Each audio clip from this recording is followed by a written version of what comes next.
HSC ও সমমান পরীক্ষা শুরু। খুলনা বিভাগে 1,17,000 শিক্ষার্থীর অংশগ্রহণ। অভিন্ন প্রশ্ন নিয়ে মিশ্র প্রতিক্রিয়া। কেন্দ্রের পরিবেশ নিয়ে সন্তুষ্ট অভিভাবক।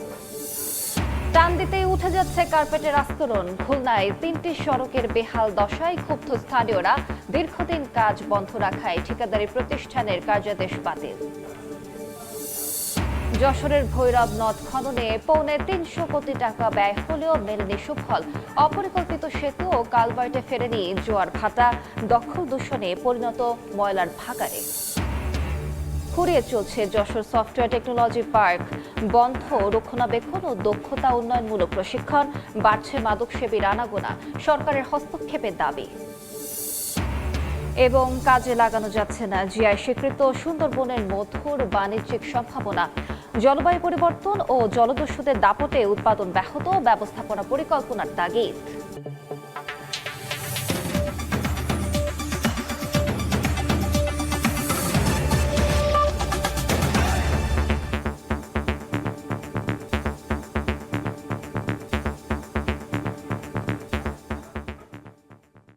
আমন্ত্রণ সময় সংবাদের নিয়মিত আয়োজন বিভাগীয় সময়। থাকছে সপ্তাহে 7 দিন ভিন্ন ভিন্ন বিভাগের সংবাদ নিয়ে। আজ থাকছে খুলনা বিভাগ। সঙ্গে আছি আমি আলিশা ইসলাম। এইচএসসি ও সমমান পরীক্ষা শুরু হয়েছে। খুলনা বিভাগে পরীক্ষায় অংশ নিচ্ছেন 1,17,117 জন পরীক্ষার্থী। অভিন্ন প্রশ্নের পরীক্ষা ইতিবাচক হিসেবে দেখছেন তারা। পরিবেশ নিয়েও সন্তুষ্ট অভিভাবকরা। প্রশ্ন ফাঁস ঠেকাতে ও নকলমুক্ত পরিবেশ নিশ্চিতে কেন্দ্রে কেন্দ্রে সিসি ক্যামেরায় সার্বিক পরিস্থিতি পর্যবেক্ষণ করা হয়। সারা দেশে প্রথমবারের মতো শুরু হলো অভিন্ন প্রশ্নে এইচএসসি ও সমমানের পরীক্ষা। কেন্দ্রগুলোতে ছিল শিক্ষার্থী ও অভিভাবকদের ভিড়। বৃহস্পতিবার সকাল 9:30টার মধ্যে পরীক্ষার্থীরা নিজ নিজ কেন্দ্রের সামনে উপস্থিত হন। প্রথম দিন নির্ধারিত সময়েই শান্তিপূর্ণ পরিবেশে বাংলা প্রথম পত্রের পরীক্ষা হয়। সুষ্ঠু ও নকলমুক্ত পরিবেশ নিশ্চিত করতে প্রতিটি কক্ষে সিসি ক্যামেরার পাশাপাশি কেন্দ্রের সার্বিক পরিস্থিতি পর্যবেক্ষণ করেন দায়িত্বরত শিক্ষকরা। পরীক্ষার পরিবেশ নিয়ে সন্তুষ্ট অভিভাবকরা। বর্তমান সরকার যে একটা নকলমুক্ত একটা পরিবেশ সৃষ্টি করছে এবং সেভাবে বিভাগ পত্রিকা বা সংবাদে করছে, এতে ছেলে মেয়েদের পড়াশোনা করা পড়াশোনা করা লাগবে। সিসি ক্যামেরার পরীক্ষা হচ্ছে, খুব একজন আরেকজনের সমস্যা করবে না, তাতে সুন্দর হবে। ওনারা নিয়মগুলো আইনগুলো চালু করেছে, অবশ্যই বাচ্চাদের জন্য ভালো হবে। পরীক্ষায় যাতে কোনো ধরনের অপ্রীতিকর ঘটনা না ঘটে সেজন্য প্রতিটি কেন্দ্রে নিয়োজিত ছিল একাধিক ভিজিলেন্স টিম। পরীক্ষার প্রশ্নপত্র নিয়ে মিশ্র প্রতিক্রিয়া জানান শিক্ষার্থীরা। প্রশ্ন মোটামুটি স্ট্যান্ডার্ডই ছিল। এমসিকিউটা একটু কনফিউজিং, কিছু প্রশ্ন পাইছি। এমসিকিউ একটু হার্ড হয়েছে তুলনামূলক, কিন্তু সিকিউ সোজা সহজ করছে। প্রশ্ন অনেক সহজ ছিল, তবে এমসিকিউটা একটু হার্ড হয়েছে। প্রশ্ন স্ট্যান্ডার্ড ছিল, আলহামদুলিল্লাহ 7টায় কমপ্লিট করে আসতে পারছি আর আমরা অনেক খুশি। অভিন্ন প্রশ্নপত্রে পরীক্ষা হলেও শিক্ষার্থীদের মধ্যে বাড়তি কোনো চাপ নেই বলে জানান যশোর শিক্ষা বোর্ডের চেয়ারম্যান। অভিন্ন প্রশ্নে প্রথমবার পরীক্ষা হতে যাচ্ছে, কিছু চ্যালেঞ্জ তো আছে, আমরা মোটামুটি সতর্ক আছি যাতে করে কোনোভাবে প্রশ্ন ফাঁস হতে না পারে। পরীক্ষা চলাকালীন প্রতিদিন সকাল 8টা থেকে দুপুর 1টা পর্যন্ত পরীক্ষা শেষ না হওয়া পর্যন্ত কেন্দ্রের 200 গজের মধ্যে মিছিল, সভা সমাবেশ, উচ্চ শব্দ ও হর্ন বাজানো নিষিদ্ধ ঘোষণা করা হয়েছে। নকল প্রতিরোধ এবং প্রশ্নপত্র ফাঁসের বিষয়ে আমাদের গোয়েন্দা নজরদারি অব্যাহত রাখছে এবং গোয়েন্দা টিম ফিল্ডে আছে। কেন্দ্রের আশপাশে যানজট এড়াতে গ্রহণ করা হয়েছে বিশেষ ট্রাফিক ব্যবস্থা। খাদিজা স্বপ্না, সময় সংবাদ। খুলনার কয়রা উপজেলা জুড়ে বিভিন্ন সড়ক নির্মাণ ও সংস্কারে নানা অনিয়মের অভিযোগ উঠেছে। কোথাও সড়ক দিনের পর দিন খুঁড়ে ফেলে রাখা হয়েছে, কোথাও ইটের খোয়া কিংবা বালু ফেলে উধাও ঠিকাদারি প্রতিষ্ঠান। এর মধ্যে একটি সড়কের পিচ ঢালাইয়ের 3 দিনের মাথায় হাতের চাপে উঠে যেতে দেখা গেছে। দীর্ঘদিন ধরে যোগাযোগ ব্যবস্থার এমন বেহাল দশায় ক্ষুব্ধ স্থানীয়রা। আব্দুল হালিমের ক্যামেরায় তাজিব আহমেদের রিপোর্ট। নির্মাণের মাত্র 3 দিন পর নতুন সড়কের পিচ হাতের চাপে উঠে যাচ্ছে। কোথাও সামান্য টান দিতেই খসে পড়ছে কার্পেটিংয়ের আস্তরণ। সম্প্রতি এমন চিত্র দেখা গেছে খুলনার কয়রা উপজেলার মাদারবাড়িয়া রোনবাগ সড়কের। এতে ক্ষুব্ধ স্থানীয়রা। তবে ঠিকাদার বলছে ভাবমূর্তি ক্ষুণ্ণ করতে রাস্তা খুঁড়ে এ অবস্থা করেছে প্রতিপক্ষরা। তোমরা চাঁদাবাজি করতে আইছো এবং ভাইরাল হওয়ার ধান্দায় এখানে আসছো। এখন আমরা যখন তাদের এটা একটু মানে কঠিন ভাষায় কথা বলি, তখন তারা আমাদের কথার কোনো উত্তর না দিয়ে পলায় চলে যায়। যে পরিমাণ আর কি অর্থ বরাদ্দ আছে, সেই অর্থ বরাদ্দ অনুযায়ী এই রাস্তার ম্যানুয়াল অনুযায়ী রাস্তাটা করা হোক। অদ্যবধি পর্যন্ত যে দুর্নীতি হয়েছে, রাস্তাটি যতটুকু করার কথা ছিল আমার মনে হয় 40% কাজও করে না এখানে। খুচি দা খুমটা দিয়ে খুচি তুলে ফেলে, এটা সরকারের ভাবমূর্তি। সাধারণত আপনার একটা পিসি রাস্তা করলে মিনিমাম 2 সপ্তাহ থেকে 28 দিন পর্যন্ত এর সম্পূর্ণ অর্জন করতে সময় লাগে। ওই রাতের আধারেও রাস্তাটির অনেক অংশে প্রায় 300 মিটার রাস্তা খুঁড়িয়ে উপড়িয়ে ফেলে। শুধু এ সড়ক নয়, কয়রা উপজেলা জুড়ে স্থানীয় সরকার প্রকৌশল অধিদপ্তরের অধীনে বিভিন্ন প্রকল্পে 5টি সড়কের নির্মাণ ও সংস্কার কাজ চলছে। তবে এসব সড়ক কোথাও খুঁড়ে ফেলে রাখা হয়েছে, কোথাও ইটের খোয়া কিংবা বালু ফেলে গা ঢাকা দিয়েছে ঠিকাদারি প্রতিষ্ঠান।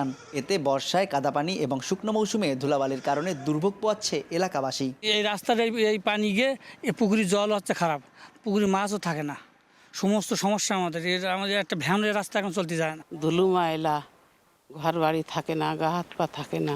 আগে পিচ দিয়েছে, সেই পিচ এখন উঠে যাচ্ছে, তাহলে তো এই রাস্তার কোনো সামনের ভবিষ্যৎবাণী খুব অন্ধকার। উন্নয়নের থেকে অবনতিটা আরো বেশি করছে। দীর্ঘদিন কাজ বন্ধ থাকায় 3টি সড়কের ঠিকাদারি প্রতিষ্ঠানের কার্যাদেশ বাতিল করা হয়েছে। বন্ধ থাকা এসব কাজ পুনরায় চালুর প্রক্রিয়া চলছে বলে জানিয়েছে এলজিইডি। প্রক্রিয়ার ভিতরে যদি কাজ তারা শেষ না করতে পারে, তাহলে বাতিল করে তাদেরকে পুনরায় আবার টেন্ডার করে নতুনভাবে চুক্তি সম্পাদন করা হবে। আর যেগুলো চলমান আছে সেগুলো চলমান করে আমরা যথাসময়ে আমাদের যে টার্গেটটা দিবে সেই সময়ের ভিতরে আমরা বাদবাকি কাজগুলো শেষ করতে পারবো বলে আশা করি। কয়রা উপজেলায় প্রায় 36 কোটি টাকা ব্যয়ে এলজিইডির বিভিন্ন প্রকল্পে 45 কিলোমিটার সড়ক পুনর্নির্মাণ ও সংস্কার কাজ চলছে। তানজিম আহমেদ, সময় সংবাদ, খুলনা। যশোরের ভৈরব নদ খননে 350 কোটি টাকা ব্যয় হলেও ন্যূনতম সুফল মেলেনি। পানি উন্নয়ন বোর্ডের দাবি, বিভিন্ন সংস্থার অপরিকল্পিত সেতু ও কালভার্টের কারণে নদে ফেরেনি জোয়ার ভাটা, চলছে না নৌযানও। উল্টো দখল দূষণে পরিণত হয়েছে কচুরিপানা ও ময়লার ভাগাড়ে। সংশ্লিষ্ট দফতরগুলো বারবার তাগিদ দিয়েও মিলছে না প্রতিকার। আবুল কালাম আজাদের ছবি ও জুয়েল মৃধার তথ্য নিয়ে রিপোর্ট। ভৌগোলিকভাবে অতি গুরুত্বপূর্ণ নদীটি দখল দূষণে প্রায় অস্তিত্বহীন। খননে শত কোটি টাকা ব্যয় করলেও মেলেনি সুফল। ভারতের গঙ্গা থেকে উৎপত্তি হয়ে মেহেরপুর, চুয়াডাঙ্গা, ঝিনাইদহ, যশোর ও খুলনা হয়ে বঙ্গোপসাগরে মিশেছে ঐতিহাসিক ভৈরব নদ। দক্ষিণ পশ্চিমাঞ্চলের মানুষের দাবির মুখে 2018 সালের 18 জানুয়ারি যশোরের চৌগাছা থেকে অভয়নগরের আফরাঘাট পর্যন্ত 96 কিলোমিটার নদী খনন কাজ শুরু হয়। 2023 সালে শেষ হওয়া এই প্রকল্পে ব্যয় ধরা হয় 279 কোটি 12 লাখ 75 হাজার টাকা। বিপুল পরিমাণ অর্থ খরচ করেও স্বচ্ছ পানি নয়, যশোরবাসী পেয়েছে কচুরি পানা আর ময়লার ভাগাড়। আমাদের এই নদী খনন হয়েছে 4-5 বছর হয়েছে, কিন্তু এই কালভার্টের কারণে মনে করেন জোয়ার ভাটাও আসে না, নদী ভরে গেছে পটে। আমাদেরকে যে স্বপ্ন দেখানো হয়েছিল সেই স্বপ্নটা আসলে আমরা বাস্তবায়নে কোনো কিছু দেখতে পারলাম না। পানি উন্নয়ন বোর্ডের দাবি, নদীর গতিপথ সচল না হওয়ার পেছনে মূল বাধা বিভিন্ন সরকারি সংস্থার তৈরি করা অপরিকল্পিত সেতু ও কালভার্ট। অপ্রশস্ত ব্রিজ এবং কালভার্টগুলো নির্মাণকারী সংস্থা কর্তৃক যদি অপসারণ করে নতুন প্রশস্ততায় এবং নতুন গভীরতায় ব্রিজসমূহ নির্মাণ করা যায়, তাহলে ভৈরব নদ তার পূর্বের রূপ ফিরে পাবে। বিভিন্ন সেতু ও কালভার্টের মধ্যে এলজিডি রয়েছে 26টি, সড়ক ও জনপদ বিভাগের 4টি, ত্রাণ ও পুনর্বাসন বিভাগের 19টি, রেলওয়ের 1টি, দুর্যোগ ব্যবস্থাপনা অধিদপ্তরের 1টি এবং বিএডিসির 3টি। সময় সংবাদ, যশোর। যশোর সফটওয়্যার টেকনোলজি পার্কের কার্যক্রম চলছে নামমাত্র। গত 2 বছর ধরে বন্ধ রক্ষণাবেক্ষণ প্রক্রিয়া, নষ্ট হয়ে গেছে এসি, বন্ধ রয়েছে দক্ষতা উন্নয়নমূলক প্রশিক্ষণও।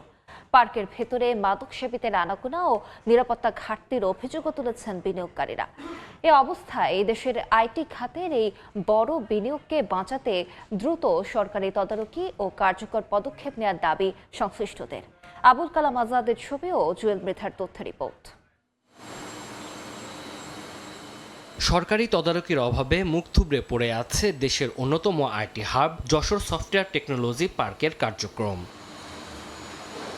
বিপুল সম্ভাবনা থাকলেও প্রযুক্তির এই আধুনিক কেন্দ্রে মাসের পর মাস ধরে অনেকটা মুখ থুবড়ে পড়ে আছে। 2 বছর ধরে অকেজো পার্কের কেন্দ্রীয় শীতাতাপ নিয়ন্ত্রণ ব্যবস্থা, গরমে অতিষ্ঠ কর্মী আর উদ্যোক্তারা বারবার তাগিদ দিলেও মেরামতের কোনো উদ্যোগ নেই। এছাড়া দক্ষ জনবল তৈরির উদ্দেশ্যে এই পার্ক গড়ে উঠলেও 3 বছর ধরে বন্ধ সব ধরনের স্কিল ডেভেলপমেন্ট ট্রেনিং, মিলছে না সরকারি কোনো আর্থিক সুবিধাও। উদ্যোক্তাদের অভিযোগ, পার্কের ভেতরে বহিরাগতদের অবাধ বিচরণ, মাদক সেবনের ঘটনায় ভেঙে পড়েছে নিরাপত্তা ব্যবস্থা, আটকে আছে তাদের ভাড়া ও নবায়ন চুক্তিও।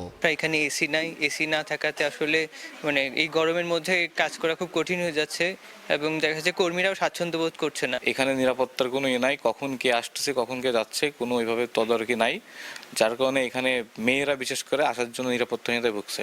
বিদ্যুৎ চলে গেলে হয় এসি বন্ধ থাকে, তা নাহলে লিফট বন্ধ থাকে, এই ধরনের ম্যানেজমেন্ট নিয়ে চলতেছে। তো এইভাবে তো আর হাইটেক পার্কে টিকে থাকা যায় না। গত 3 বছরে এই জায়গাটার কোনো স্কিল ডেভেলপমেন্টের কোনো উদ্যোগ, বিশেষ কোনো উদ্যোগ সরকারের নেই। আইটির দিকে যদি সরকার নজর না দেয় তাহলে বিশ্বের সাথে তাল মিলিয়ে আমরা কিন্তু জাতি হিসাবে এগোতে পারবো না। তো এইটার দিকে যদি সরকার নজর দেন, সরকার যদি এদিকে মনোযোগ দেন এবং আমাদের সহযোগিতা করেন, তাহলে আমরা বিশ্বাস করি যে বাংলাদেশ উপকৃত হবে, জাতি উপকৃত হবে এবং আইটি সেক্টরের উন্নতি হবে। পার্ক কর্তৃপক্ষের দাবি, সব সমস্যা চিহ্নিত করে ঊর্ধ্বতন কর্তৃপক্ষকে জানানো হয়েছে। আমাদের এন্ড থেকে আমরা সর্বোচ্চ চেষ্টা করছি আসলে বিনিয়োগকারীদের সাপোর্ট দেওয়ার। বিনিয়োগকারীরাও আমাদেরকে যথেষ্ট সহযোগিতা করছে। আমরা সমন্বিতভাবেই আসলে পার্কের সমস্যাগুলো সমাধানের চেষ্টা করছি। 2017 সালে প্রায় 305 কোটি টাকা ব্যয় নির্মিত এই পার্কে বর্তমানে 61টি প্রতিষ্ঠানের অফিস রয়েছে, যার মধ্যে 46টি চলমান। এছাড়া বিনিয়োগকারী না মেলায় 28,000 স্কয়ার ফিট জায়গা পড়ে আছে। সময় সংবাদ, যশোর। বিভাগীয় সময় আরো থাকছে। পরিচালনা কমিটি গঠন নিয়ে দুপক্ষের সংঘর্ষের 15 দিনেও কাটেনি উত্তেজনা। মোংলার পশ্চিম বাজিকর খণ্ড প্রাথমিক বিদ্যালয়ে ব্যাহত পাঠদান। জলবায়ু পরিবর্তন, অনুকূল আবহাওয়ার অভাব এবং বনাঞ্চলে জলদস্যুদের দাপটে সুন্দরবনের মধু উৎপাদনে দেখা দিয়েছে নিম্নগতি। চলতি মৌসুমে আহরণের পরিমাণ গত 5 বছরের মধ্যে সর্বনিম্ন। কমেছে মোয়াল ও রাজস্ব আয়, ফলে পুরোপুরি কাজে লাগানো যাচ্ছে না জিআই স্বীকৃতি পাওয়া সুন্দরবনের মধুর বাণিজ্যিক ও রফতানি সম্ভাবনা। মঞ্জুরুল হক মঞ্জুরের ছবিতে আব্দুল্লাহ আল মামুন রুবেলের প্রতিবেদন। প্রাকৃতিক পুষ্টিগুণ ও ঔষধি বৈশিষ্ট্যের কারণে দেশ বিদেশে সমাদৃত সুন্দরবনের মধু, তবে বছর বছর কমছে এই মধুর উৎপাদন। প্রতি বছর এপ্রিল ও মে মাসে মধু আহরণের জন্য অনুমোদন দেয়া হয়। চলতি 2025-26 মৌসুমে সংগ্রহ হয়েছে 174 মেট্রিক টন মধু, যা গত 5 বছরের মধ্যে সর্বনিম্ন। প্রথম সিজনে অল্প কিছু হয়েছে, তারপরে ফুল শুকিয়ে যাওয়ার পরে জঙ্গলেতে পোকও চলে গেছে, এখনো চাকও নেই। আগে যেমন মানুষ মধু পেত, গতবারটার পাইছে 2 মণ, এবছর 2 কেজিও মধু হয়নি। মধু উৎপাদন কমে যাওয়ায় প্রভাব পড়েছে ব্যবসায়ও। ডে বাই ডে নতুন কাস্টমার আমার বৃদ্ধি পাচ্ছে, সুতরাং যদি এই সময় আমি মধু কালেকশন বেশি না করতে পারি, আমি কিন্তু হিউজ পরিমাণ সার্ভিসটা দিতে পারতেছি না। সুন্দরবনের জীববৈচিত্র্য, জলবায়ু পরিবর্তন ও মৌসুমী আবহাওয়ার পরিবর্তনের সঙ্গে মধু উৎপাদনের সরাসরি সম্পর্ক রয়েছে। ক্লাইমেট চেঞ্জের কিছু ইম্প্যাক্ট হতে পারে, মৌমাছি তাদের ক্যারেক্টারিস্টিক্সে কোনো সমস্যা থাকতে পারে, জিনেটিক কোনো সমস্যা থাকতে পারে, এগুলো আসলে সবগুলোই কিন্তু রিসার্চের ব্যাপার। চলতি মৌসুমে মধু আহরণের মাধ্যমে বন বিভাগের রাজস্ব আয় হয়েছে 27,84,000 টাকা, যা আগের মৌসুমে ছিল 33 লাখ টাকার বেশি। আব্দুল্লাহ আল মামুন রুবেল, সময় সংবাদ, খুলনা। এ বিষয়ে বিস্তারিত জানাতে খুলনায় আছেন রিপোর্টার আব্দুল্লাহ আল মামুন রুবেল। তার সঙ্গে আলোচনায় যুক্ত থাকবেন সুন্দরবন বন বিভাগের বন সংরক্ষক ইমরান আহমেদ। সরাসরি যাচ্ছি সেখানে।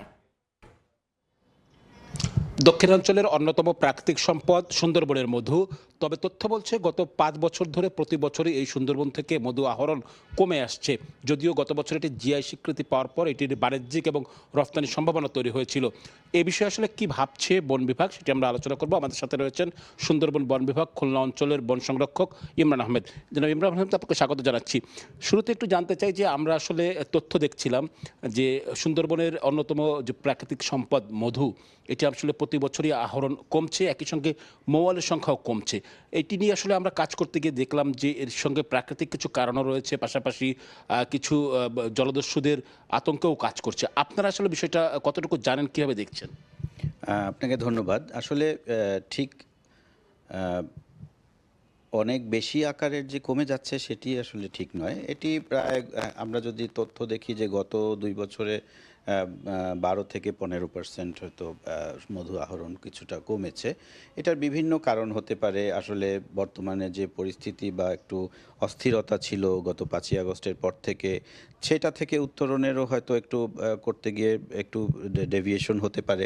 এছাড়া আপনি জানেন যে জলবায়ু পরিবর্তন কিংবা প্রকৃতিগত বেশ কিছু কারণে এই মানে মধুর প্রোডাকশনটা কিছু কম হতে পারে। এটি এখনও আসলে গবেষণার দাবি রাখে। গবেষণা করলে কিংবা কয়েক বছরের আমরা এটা দেখতে পারলে এটি আমরা আসলে বলতে পারবো।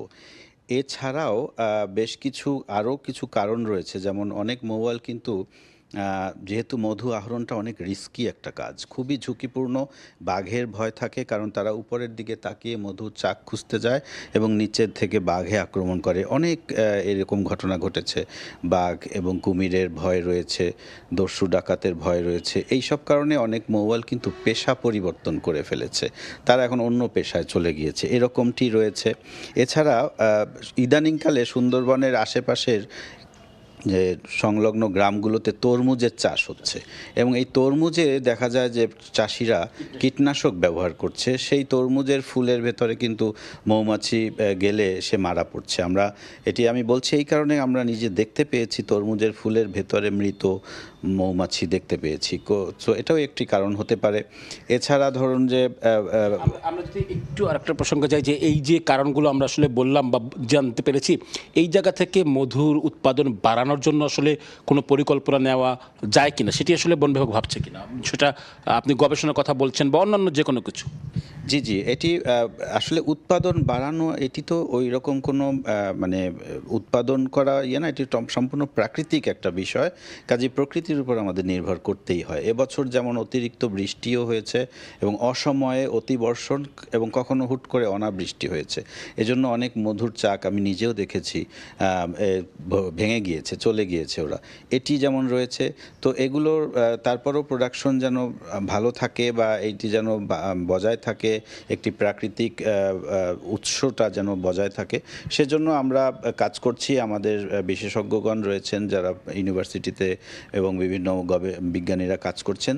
তাদের গবেষণালব্ধ যদি কোনো সিদ্ধান্ত আসে তাহলে আমরা সেটি নিয়ে ভাববো। আরেকটি বিষয় হচ্ছে কি, আমরা জলদস্যুর কথা বলছিলাম, যেটি মৌয়ালদের কম জ্বর একটি কারণ। সেই বিষয়ে আসলে আইনশৃঙ্খলা বাহিনী কাজ করছে। বন বিভাগ সেটি নিয়ে আসলে কতটুকু কনসার্ন বা কতটুকু তদারকি করছে?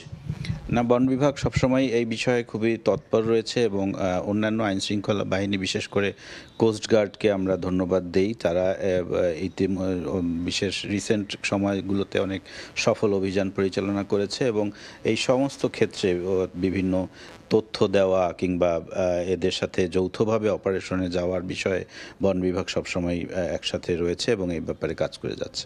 আরেকটি বিষয় হচ্ছে এই মধুর অন্যান্য যে বিষয়গুলো রয়েছে, পাশাপাশি সুন্দরবনের এখন আসলে নিষেধাজ্ঞা চলছে, এই সময়েও অনেকে আসলে মধু সংগ্রহ বা অন্যান্য কাজেও যাচ্ছে, এমন অভিযোগও মাঝে মধ্যে আমরা জানতে পারি। এটিকে আসলে আপনারা কীভাবে দেখছেন বা এটি প্রতিরোধে কী পদক্ষেপ রয়েছে? দেখুন, এখন তো বন্ধের সিজন, এখন এটি বন্ধ। কাজে এখন কেউ যদি সুন্দরবনে যে কোনো কারণেই যায় সেটি অবৈধ। সো অবৈধভাবে যাওয়া মানে এটি চুরি করে যাওয়া। এটিকে তো প্রতিরোধ করার জন্য আমাদের সর্বোচ্চ চেষ্টা অব্যাহত আছে। আমি জাস্ট খুব সংক্ষেপে বলি যে গত এক সপ্তাহে, অর্থাৎ আজ বৃহস্পতিবার, গত রবিবার থেকে আজ পর্যন্ত আমার হাতে যে রিপোর্ট আছে তাতে প্রায় 20টির অধিক আমরা অপরাধ শনাক্ত করেছি, ধরা পড়েছে এবং তাদেরকে আমরা জেল জরিমানার আওতায় এনেছি এবং এই অভিযান অব্যাহত রয়েছে এবং আমাদের স্মার্ট পেট্রোল টিমের মানে আমাদের কার্যকারিতাও বাড়ানো হয়েছে। ধন্যবাদ আপনাকে। দর্শক, আমরা আসলে যেমনটি শুনছিলাম যে মধু সংগ্রহ, মধু আহরণের যে সংখ্যা আসলে কমছে বা পরিমাণ কমছে, এটি নিয়ে আসলে গবেষণার কথা বলছেন সংশ্লিষ্ট দপ্তর এবং এটি আসলে হলে এটি আসলে বাড়ানো যায় কীভাবে আসলে তারা প্রত্যাশা করছেন এই জায়গাটি আসলে দিনে দিনে আরও উন্নতি করা সম্ভব হবে। পাশাপাশি আইনশৃঙ্খলা বাহিনীর তৎপরতাকে স্বাগত জানিয়েছেন। এটিও অব্যাহত থাকলে বন বিভাগের যে প্রাকৃতিক সম্পদ আহরণ সেটি আরও বাড়বে এমন প্রত্যাশা করছেন। তো আমার কাছে এই ছিল খুলনা থেকে মধু আহরণ নিয়ে আলোচনার সবশেষ। বিদ্যালয় পরিচালনা কমিটি গঠন কেন্দ্র করে মোংলায় দুপক্ষের সংঘর্ষে 15 দিন পরও কাটেনি উত্তেজনা। অভিযোগ রয়েছে হামলার সময় লাঞ্ছনার শিকার হন কয়েকজন শিক্ষকও। ভাঙচুর করা হয় স্কুলের অফিস কক্ষ ও মূল্যবান আসবাবপত্র। এই ঘটনায় শিক্ষার্থীদের পাঠদান অনিশ্চিত হয়ে পড়েছে। মাহমুদ হাসানের তথ্য ও মাসুদ রানার ছবি নিয়ে রিপোর্ট। বিদ্যালয়ের পরিচালনা কমিটি গঠনকে কেন্দ্র করে এলাকায় টান উত্তেজনা, দফায় দফায় হামলা আর মামলায় আতঙ্কিত শিক্ষার্থী ও অভিভাবকরা।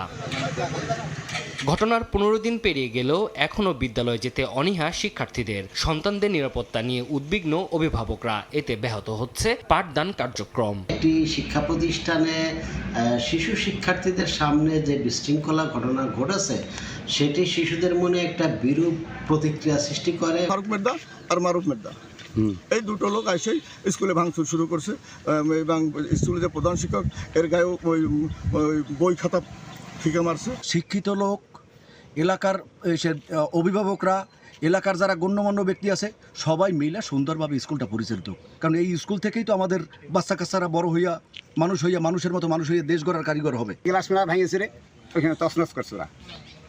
তরিক, নাহিদ আর ওই ম্যাডাম আছে, কারণ ম্যাডাম তো তার স্বামীর বাইরে কথা বলেন, তার ছেলের বাইরে কথা বলেন। কবে শুধু শিক্ষার্থীরাই নয়, ঘটনার রেশ কাটেনি শিক্ষকদের মাঝেও। হামলা ও লাঞ্ছনার ঘটনার পর নিরাপত্তা নিয়ে উদ্বেগ প্রকাশ করেন তারা। আমার ছেলেকে ইপটিক নিয়ে মামলা দেবে এই সমস্ত হুমকি দেখাচ্ছে। আমার ম্যাডামদের বলতেছে যে দূর দিয়ে আসে, তাদের খুব হুমকি দিচ্ছে, আমাদের হুমকি দিচ্ছে, আমাদের খুব ক্ষয়ক্ষতি করবে। এরপরে জামিন দিয়ে আসবে, জামিন দিয়ে আসার পরে আমাদের সমস্যা আছে। মনে হচ্ছে একটা অনাকাঙ্ক্ষিত ঘটনা ঘটেছে। এখন এটা আরো বিস্তারিত যাচাই বাছাই না করে কি ঘটনা ঘটেছে এটা এই মুহূর্তে ওইভাবে যাচাই বাছাই না করে কিছু মন্তব্য করা যাবে। ক্লাস একটা আমরা শেষ করে আসছি, এর মধ্যে আমরা আবার মিটিং ডাকবো, এর জন্য একটু প্রিপারেশন নিচ্ছিলাম। বাচ্চারা নিচে নামে একটু আমাদের এখানে আসতেছিল, ওরা ঠাটাটি করতেছিল বারান্দার মধ্যে, তো ওরা অনেক আতঙ্কিত হয়ে গেছে। এই ঘটনায় 6 জনের নাম উল্লেখ সহ 12 জনের বিরুদ্ধে থানায় বিশেষ ক্ষমতা আইনে মামলা হয়েছে। তবে পুলিশ খুঁজছে মূল আসামিকে। এখন পর্যন্ত মামলায় কোনো আসামি গ্রেপ্তার করা সম্ভব হয়নি, তবে আমাদের এই মামলায় আসামিদের গ্রেপ্তারে অভিযান অব্যাহত আছে এবং মামলার তদন্ত কার্যক্রম, যেহেতু দ্রুত বিচার আইনে মামলা হয়েছে, আমরা শীঘ্রই তদন্ত প্রতিবেদন মহামান্য আদালতে জমা দেব। গত 27 জুন সকালে মংলা সুন্দরবন ইউনিয়নের পশ্চিম বাজিকরের খণ্ড সরকারি প্রাথমিক স্কুলের মাঠে কমিটি গঠনকে কেন্দ্র করে মুখোমুখি হয় দুই পক্ষ। সংঘর্ষে আহত হন অন্তত 5 জন। এই সময় কয়েকজন শিক্ষককেও লাঞ্ছিত করার অভিযোগ উঠে। ভাঙচুর করা হয় অফিস কক্ষ সহ বিভিন্ন আসবাবপত্র। সময় সংবাদ, মোংলা। বিভাগীয় সময় আরো থাকছে। ঝিনাইদহে সুস্বাদু ড্রাগন ফলের বাম্পার ফলন। স্থানীয় চাহিদা মিটিয়ে বিক্রি হচ্ছে দেশের বিভিন্ন জেলায়। ন্যায্য মূল্য পেয়ে খুশি চাষিরা। 20 বছরেও চালু হয়নি মেহেরপুরের রশিকপুর মাধ্যমিক বিদ্যালয়। মামলা জটিলতা কাটলেও সঠিক উদ্যোগের অভাবে পরিত্যক্ত পড়ে রয়েছে ভবন। স্কুলের অভাবে আশপাশের গ্রামের শিক্ষার্থীরা যাচ্ছে দূরের শিক্ষা প্রতিষ্ঠানে। দ্রুত সমস্যা সমাধানের দাবি এলাকাবাসীর। শিক্ষা বিভাগ বলছে বিশেষ আদেশে স্কুলটি চালু করা সম্ভব। ফয়সাল হোসেনের ছবিতে বেনিয়ামিনের রিপোর্ট।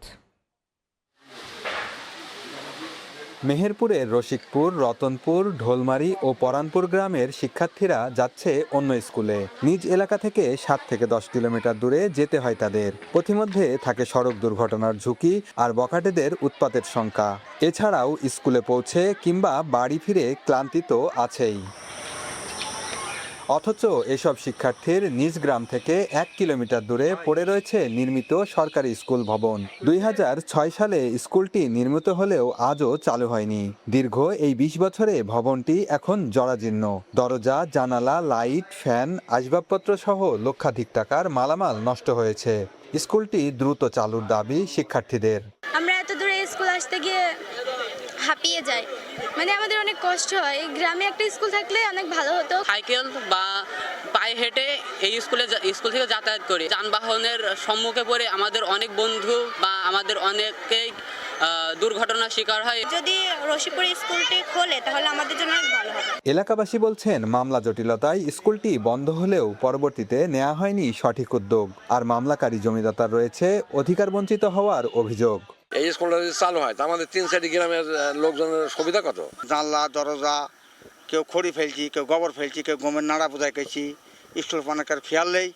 এ সরকারের একান্তটা তদন্ত করার দরকার। এই যে 4টি গ্রাম ছেলে মেয়ে আছে, এই ছেলে মেয়েগুলো দূর দূরান্তে 5 থেকে 7 কিলো দূরে যেই পড়াশোনা, এদের জন্য খুব কষ্টসাধ্য বিষয়। আর সেই কষ্ট আমরা লাঘব করতে পারলাম না স্কুল চালু না করার কারণে। 1,60,000 টাকা দিয়ে স্কুলটা আমি দিলাম, উন্নয়ন হোক এখানে, এখানকার ছেলে মেয়েগুলো শিক্ষিত হোক। দিল না, ঠিক আছে, তোমাকে আমি বাধা দেবো না, তুমি যাও। 22 বছর চালিয়েছি আমি একা, আর কেউ যায়নি, আমার স্বামী অসহায় হল। 2011 সালে মামলাটি খারিজ হলেও 2014 সালে প্রকল্পের মেয়াদ শেষ হওয়ায় আর চালু সম্ভব হয়নি স্কুলটি। বিশেষ আদেশে একাডেমিক কার্যক্রম শুরু করা সম্ভব বলে জানালো শিক্ষা বিভাগ। আমাদের আসলে হাতে আমাদের কাছে কোনো নাই। যদি শিক্ষা মন্ত্রণালয় কোনো বিশেষ প্রায়োরিটি দিয়ে এটা নতুন করে আবার শুরু করে, তাহলে হয়তোবা কার্যক্রম চালু করা যেতে পারে। স্কুল মাঠ সহ 1.33 একর জমির উপর নির্মিত ভবনটি নির্মাণে ব্যয় হয়েছিল 85 লক্ষ টাকা। বেনিয়ামিন, সময় সংবাদ, মেহেরপুর। দিন পর ভারতীয় ট্যুরিস্ট ভিসা চালু হয় পাসপোর্টধারী ও বেনাপোল বন্দরের ব্যবসায়ীরা উচ্ছ্বসিত। দীর্ঘদিনের লোকসান পুষিয়ে নিতে ব্যবসায়ীরা নতুন পরিকল্পনা ও প্রস্তুতি নিয়ে কার্যক্রম শুরু করেছেন। তবে পাসপোর্টধারীরা বলছেন ভিসা প্রাপ্তি ব্যয়বহুল হওয়ার কারণে তারা অনেকেই অর্থনৈতিক ক্ষতির শিকার হচ্ছেন। এদিকে যাত্রীদের চাপ সামলাতে আগাম প্রস্তুতি নিতে শুরু করেছে বন্দর কাস্টমস ও ইমিগ্রেশন কর্তৃপক্ষ। চুয়াডাঙ্গার দর্শনায় অবকাঠামো নির্মাণ ও জমি অধিগ্রহণে বিপুল অর্থ ব্যয় হলেও 2টি এক্সেল লোড নিয়ন্ত্রণ কেন্দ্রের নির্মাণ কাজ শেষ হয়নি। এতে ওভারলোডিংয়ের কারণে ক্ষতি হচ্ছে সড়কের, বাড়ছে দুর্ঘটনার ঝুঁকি। দ্রুত কাজ শেষ করে চালুর দাবি স্থানীয়দের।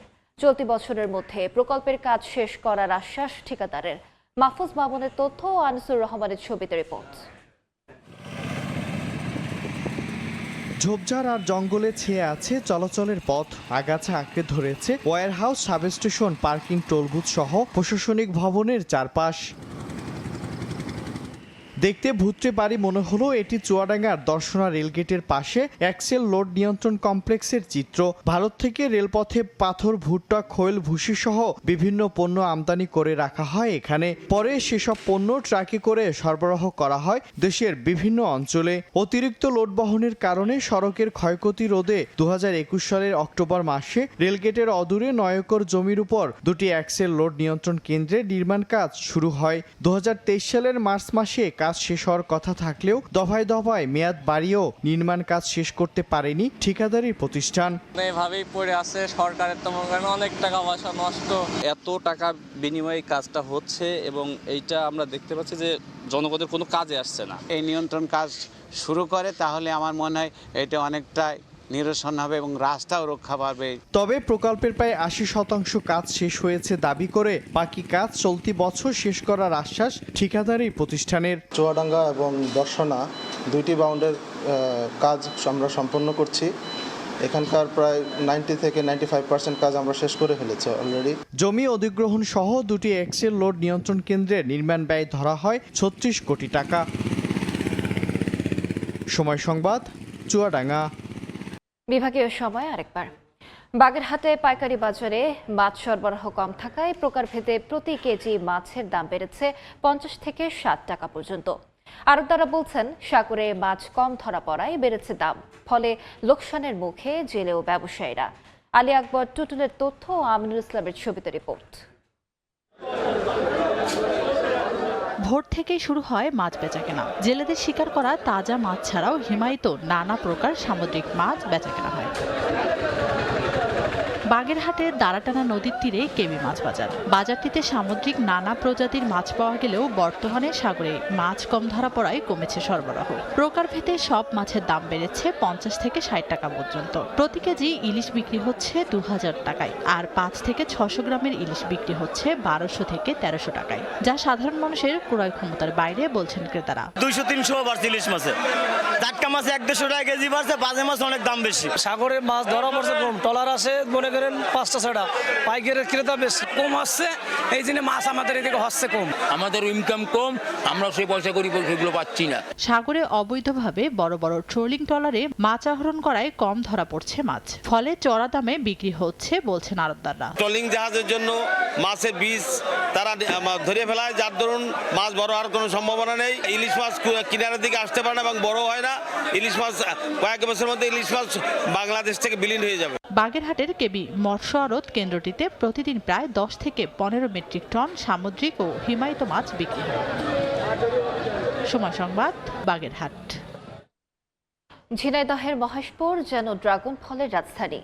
মৌসুমে গৌরীনাথপুর বাজার থেকে বেচাকেনা হয় কোটি টাকার ফল।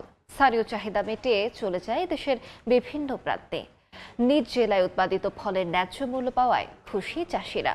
লোটাস রহমান সোহাগের রিপোর্ট, ছবি তুলেছেন রামিম খান।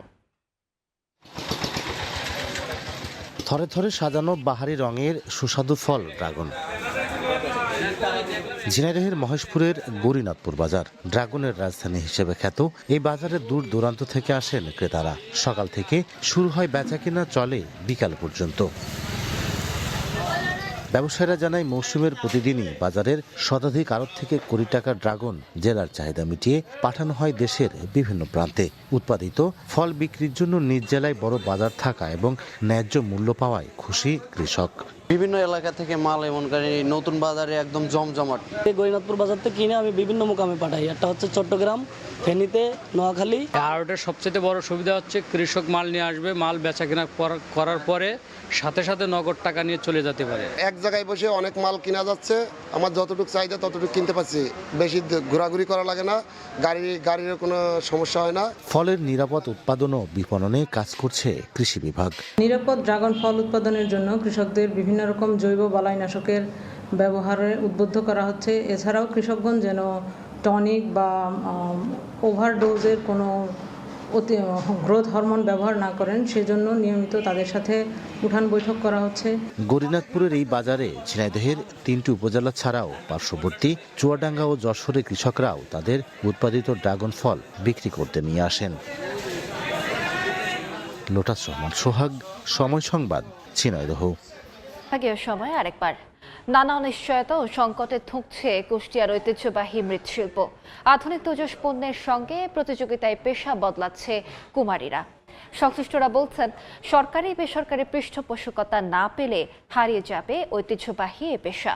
তবে মৃৎশিল্পীদের উন্নত প্রশিক্ষণ সহ সহযোগিতার আশ্বাস বিসিক কর্মকর্তার। বাবুল হোসেনের ক্যামেরায় SM রাশেদের রিপোর্ট। চাকার ঘূর্ণনের সঙ্গে দক্ষ হাতে তৈরি হচ্ছে হাড়ি, পাতিল, ফুলদানি, শোপিস ও নিত্য প্রয়োজনীয় সহ নানা সামগ্রী। সকাল থেকে শুরু হয়ে দিনভর চলে কুষ্টিয়া কুমারখালী উপজেলার কয়া ও শিলিদাহের কুমারপাড়ার মৃৎশিল্পীদের কর্মব্যস্ততা। তবে সময়ের সঙ্গে তাল মিলিয়ে মাটির জিনিস তৈরিতে আধুনিক যন্ত্রপাতি বসালেও অর্থকষ্ট এবং সংরক্ষণের অভাবে হারিয়ে যাচ্ছে মৃৎশিল্পীর ঐতিহ্য। সরকারি সহায়তা, সহজ শর্তে ঋণ এবং বাজার সম্প্রসারণের ব্যবস্থা করা গেলে হারানো ঐতিহ্য ফিরবে বলে আশা মৃৎশিল্পের সঙ্গে জড়িত ব্যবসায়ী ও কারখানার মালিকদের। অন্যান্য কারখানাতে বেশি খোঁজখবর নেয় যে সুযোগ সুবিধা পায়।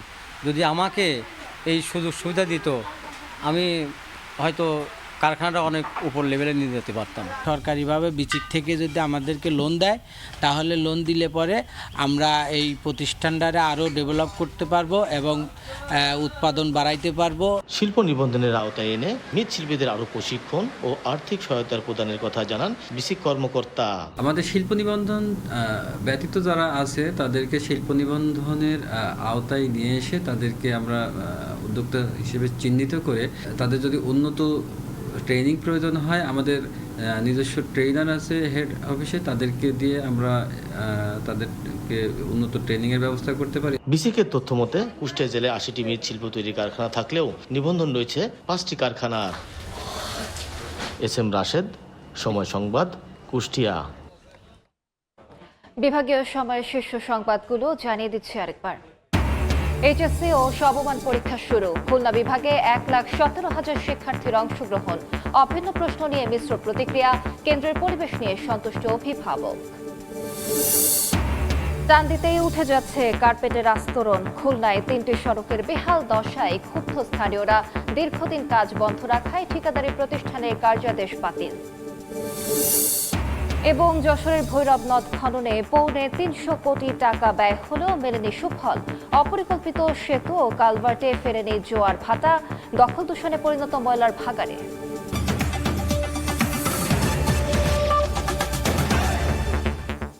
এই ছিল বিভাগীয় সময়। দর্শক, বিশ্বকাপ ফুটবলের মহাযজ্ঞ সরাসরি সম্প্রচার করছে সবাই টেলিভিশন। দেখতে চোখ রাখুন সবাইয়ের পর্দায়।